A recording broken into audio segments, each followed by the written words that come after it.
the ladies were protesting about having American missiles on English soil.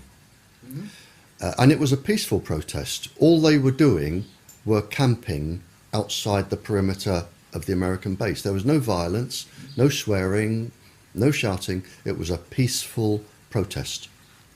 And it was found that from the American base, the ladies were being microwaved. And it was actually measured.